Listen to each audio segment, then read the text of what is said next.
Iselena na bimunyenke na kenji senyolona bimamuni ya jambo na disomele wopona longele ndi munyenke wapume ya nenyola nje mutaka mutiti mpolo lomende noja bamboba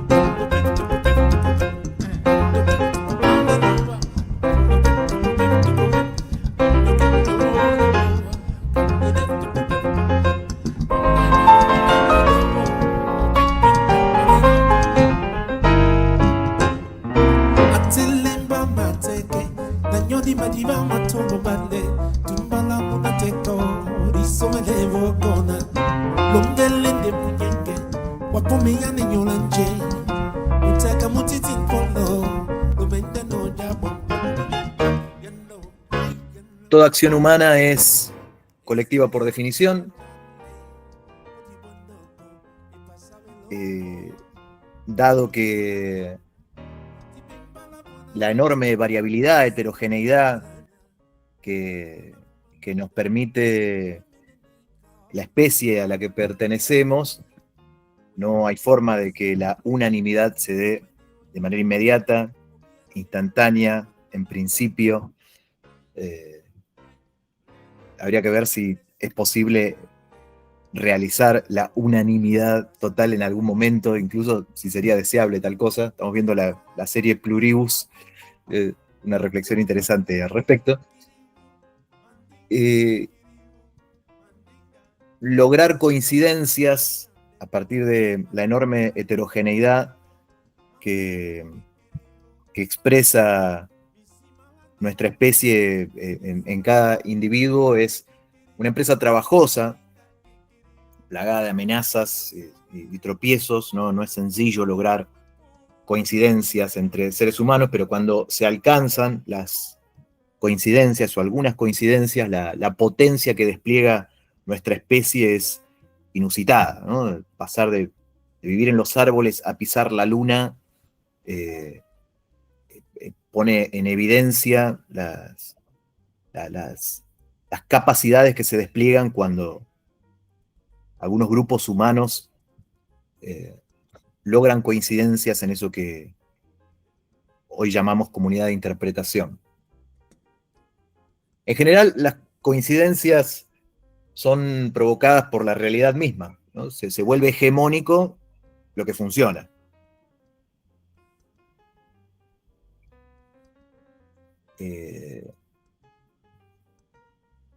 Aquello que nos permite en la cotidianidad reproducir en nuestra vida, se vuelve lo acostumbrado porque funciona. Los humanos somos eminentemente pragmáticos. Esto es importante para pensar nuestras tareas políticas en torno a la hipótesis socialista, porque funciona al revés la hipótesis socialista. Nosotros tenemos que conseguir crear coincidencias en torno a algo que no existe. Ahí donde se vuelve hegemónico lo que funciona, es decir, de la cotidianidad, de la vida cotidiana, nosotros al revés, queremos que se vuelva sentido común algo que no existe. El socialismo. Y esta reflexión sirve tanto para esa sociedad hipotética, el socialismo, como para el tipo de organización que es necesario construir para realizar, para cumplir esa hipótesis socialista. Tampoco existe esa organización. Nosotros convocamos con un flyer más cercano al clickbait que a lo que en el fondo estamos diciendo. ¿Cómo se construye un partido socialista? Hoy no vamos a decir cómo se construye un partido socialista. Nos estamos preguntando por algo anterior, pero mucho, mucho, mucho más anterior que la respuesta a esa pregunta, que son cuáles son las condiciones para generar confianza entre los compañeros, pues si buscamos disciplina en torno a unas tareas, la pregunta fundamental es cómo se alcanza la disciplina. No, primero buscar disciplinarnos, buscar una organización férrea, armar un comité central y estructurarnos de tal modo que estás o no estás plenamente militando en la organización. Nosotros nos hacemos unas preguntas que son anteriores a todo ese mundo que es sentido común en la formación militante, por la que, no sé si la mayoría, pero muchos de los que estamos acá hemos pasado.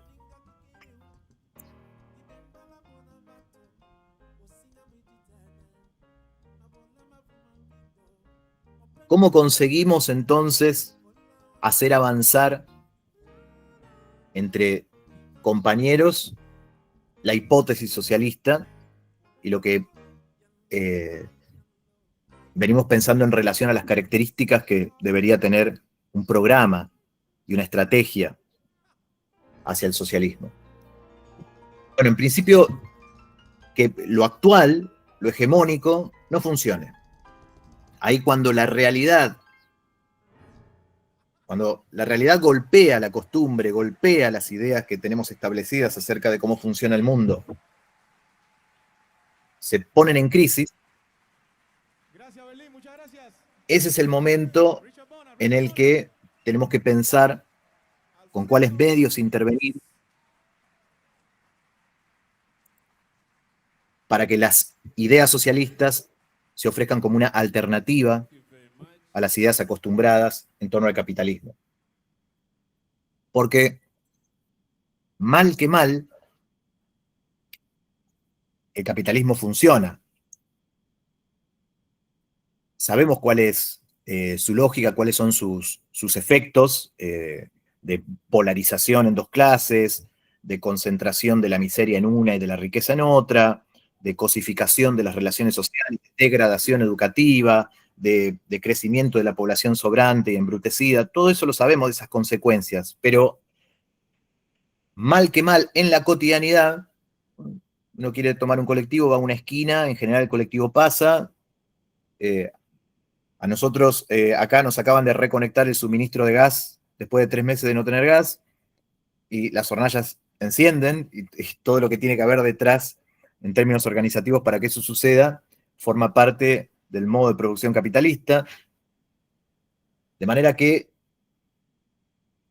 es en esos lapsos breves en que lo que funcionaba deja de funcionar que se nos abre una puerta para la intervención de la hipótesis socialista.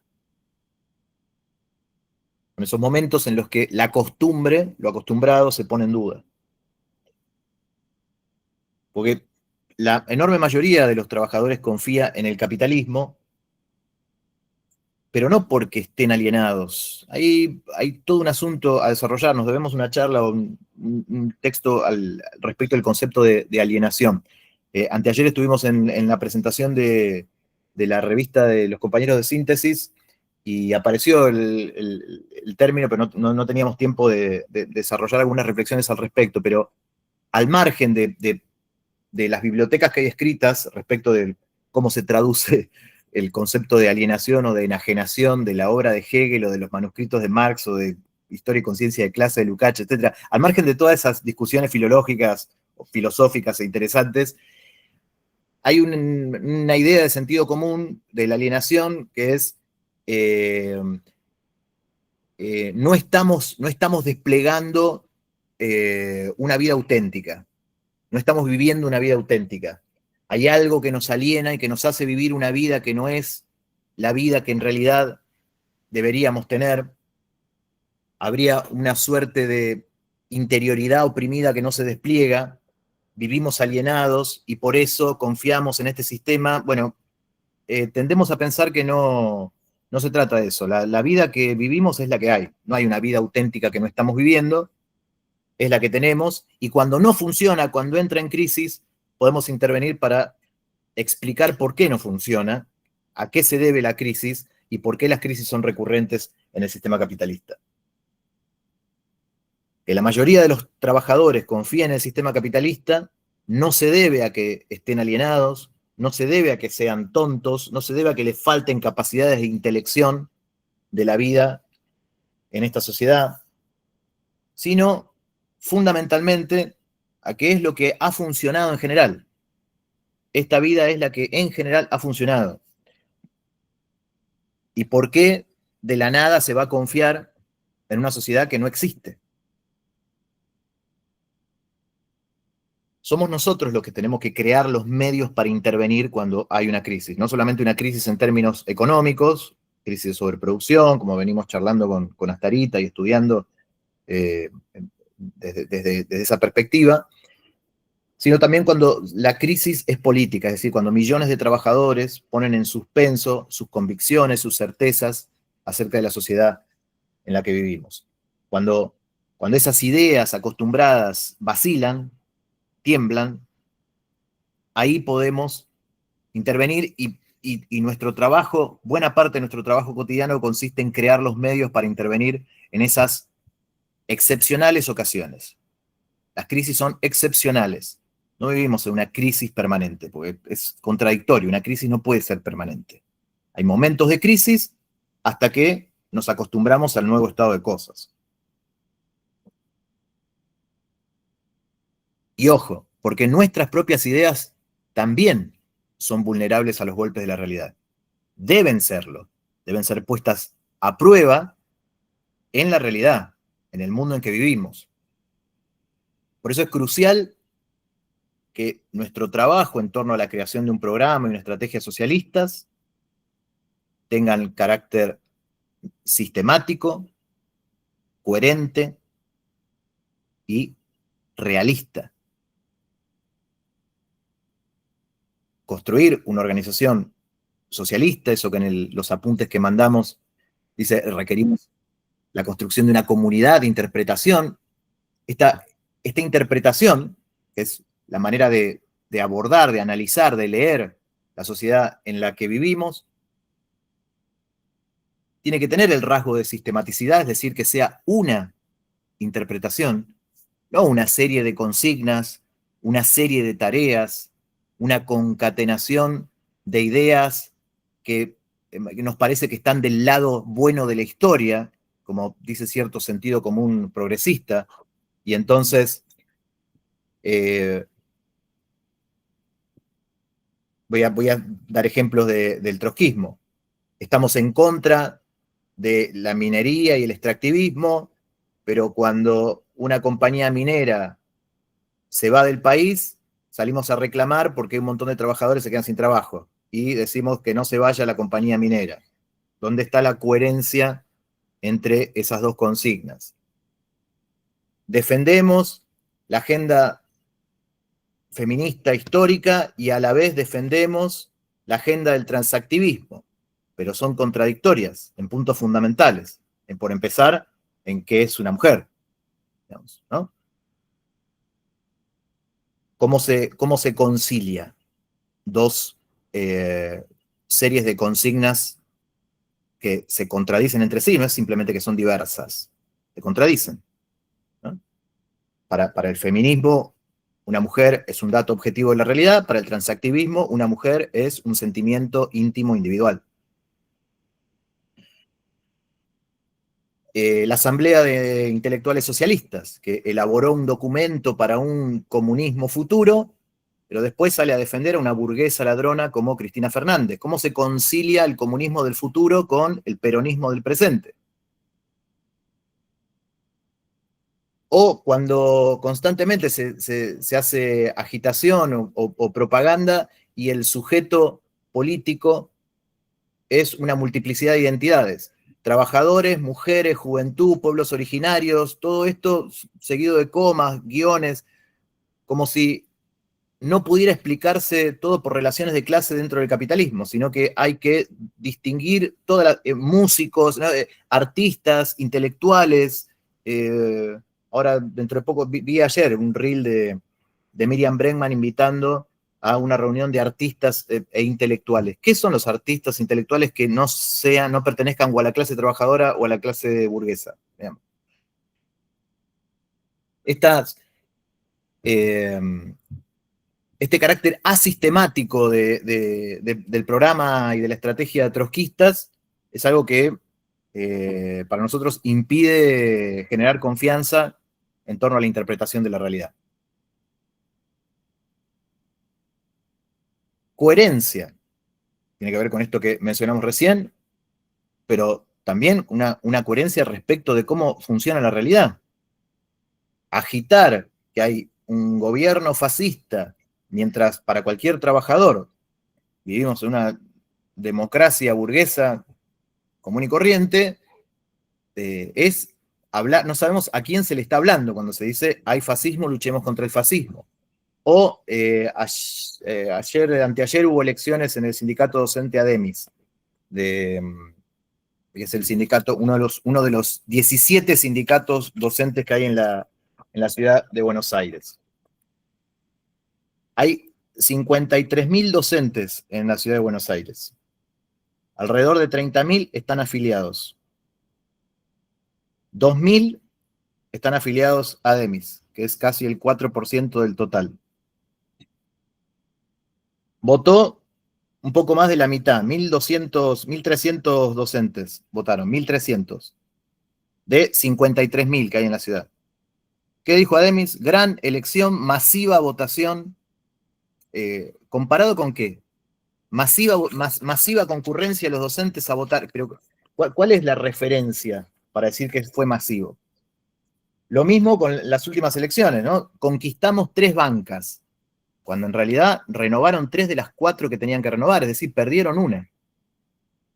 Esa dificultad para conversar con el exterior, esas son interpretaciones de guardianes del entusiasmo, son interpretaciones para alimentar el fervor religioso en torno a una revolución que se promete como inminente y que no llega y no llega y no llega. Para nosotros, la interpretación que debemos generar de la realidad tiene que ser realista, tiene que mirar de frente la realidad. Nosotros no somos cultores de la plegaria, por favor que esta vez esto funcione, ni somos guardianes del entusiasmo, estar diciéndole a los trabajadores, no, pero luchemos porque la lucha, la única lucha que se pierde es la que no se da. Bueno, nuestra tarea no es generar entusiasmo. El entusiasmo, en todo caso, se produce de manera objetiva y masiva, no por acción de los militantes apóstoles, digamos, o propagandistas, o publicistas, ¿no?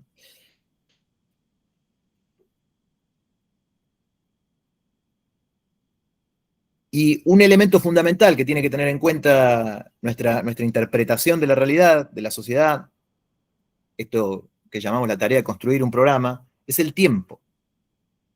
El tiempo, las cosas llevan tiempo.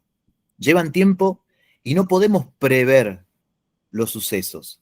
Querer definir hoy cómo va a ser la sociedad socialista, aspecto por aspecto, cómo va a ser un gobierno socialista, sin tener la más mínima idea acerca de cómo se llegaría a una situación revolucionaria empezando desde hoy, es un delirio.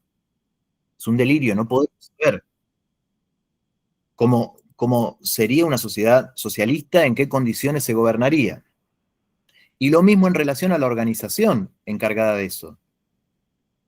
¿Cómo va a ser el partido revolucionario? No estamos ahora en condiciones de resolver ese problema. Tenemos otras tareas mucho más inmediatas, como por ejemplo, sumar más compañeros. Es fundamental. Estamos buscando compañeros socialistas para poder pensar estos problemas e ir avanzando en las tareas que podemos cumplir con las fuerzas que tenemos. Darnos tareas que no podemos cumplir con las fuerzas que tenemos es otro delirio, que lo que hace es reventar compañeros y expulsarlos justamente de la conformación de una comunidad de interpretación en torno a la hipótesis socialista. Tenemos que tenemos que darnos tareas modestas, pero reales, cumplibles, realizables. Último elemento fundamental de la interpretación que queremos construir: el recurso a las ciencias. Nosotros no hacemos ciencia, usamos la ciencia para pensar la realidad. Solemos decir que somos cartoneros de la ciencia. Usamos lo que no tenemos ni la capacidad formativa, intelectual de hacer ciencia, ni los recursos técnicos, tecnológicos que se necesitan hoy para hacer ciencia en el siglo XXI. Entonces nos remitimos y tratamos de basar nuestras apreciaciones acerca de la realidad, acerca de cómo se producen las crisis en el capitalismo, acerca de la teoría del valor, la teoría de los precios, cómo funciona la conciencia, ¿no? El recurso a las neurociencias para entender cómo engendramos pensamientos y cómo tomamos decisiones, cómo toma decisiones el cerebro humano. Tradicionalmente, la izquierda marxista se ha formado en conceptos filosóficos: conciencia en sí, conciencia para sí de la clase obrera. Conceptos muy interesantes, cargados incluso por personalidades geniales como Hegel, Marx, Lenin, pero que no sabían nada acerca del funcionamiento del cerebro. Y a partir de los años 90, con las imágenes que se han producido tecnológicamente acerca del funcionamiento de las conexiones neurológicas, podemos tener un acercamiento mucho más realista acerca de cómo tomamos decisiones y por cómo cambian las ideas. Es fundamental que lo tengamos presente. Esto como ejemplo acerca de en qué sentido utilizar la ciencia. Cuando pensamos en la degradación educativa, y hay un debate abierto en la educación, en el sistema educativo, acerca de los métodos de alfabetización: psicogénesis o ciencia de la lectura. Bueno, en ese debate acerca de cómo se le enseña a los niños de la clase obrera a leer y a escribir, en ese debate hay una intervención de la ciencia. Y el progresismo está en contra de las intervenciones de la ciencia, está a favor de la psicogénesis. No me voy a meter ahora en este tema, hemos escrito algunas cosas que están en el blog, pero lo señalo como ejemplo acerca de cómo la ciencia puede ayudarnos a pensar nuestra propia militancia, nuestras propias tareas, nuestras propias maneras de intervenir.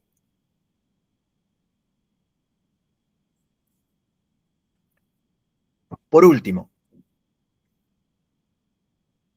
en el sentido común de la formación militante hay una izquierda y una derecha. Nosotros no pensamos en esos términos. No pensamos en términos de lo que es reactivo y lo que es progresivo dentro del capitalismo. La hipótesis socialista supone un corte radical respecto del modo en que se organiza la producción en esta sociedad.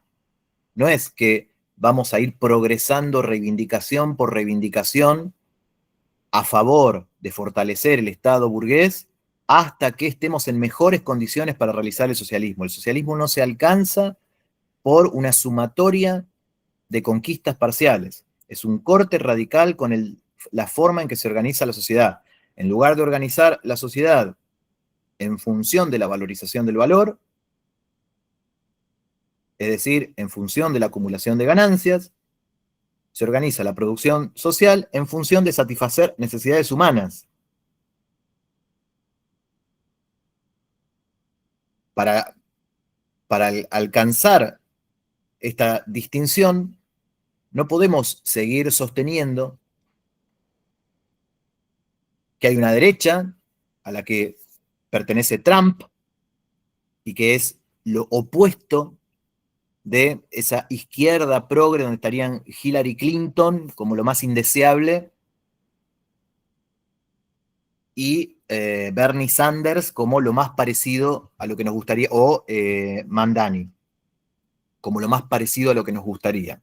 O en el ejemplo local que pusimos en el apunte, Milei es lo opuesto de Massa. La derecha es Milei, Massa no es la derecha, Massa es el progresismo, el campo nacional y popular, lo más indeseable de ese campo, pero son todos compañeros,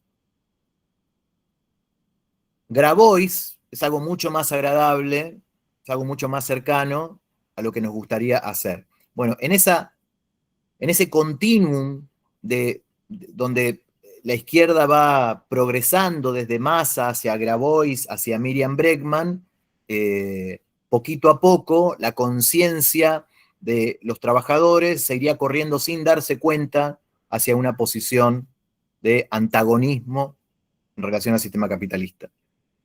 Nosotros consideramos que tiene que haber un corte abrupto en las ideas acostumbradas acerca de la sociedad en que vivimos. El corte no es entre derecha e izquierda, el corte es entre capitalismo y socialismo.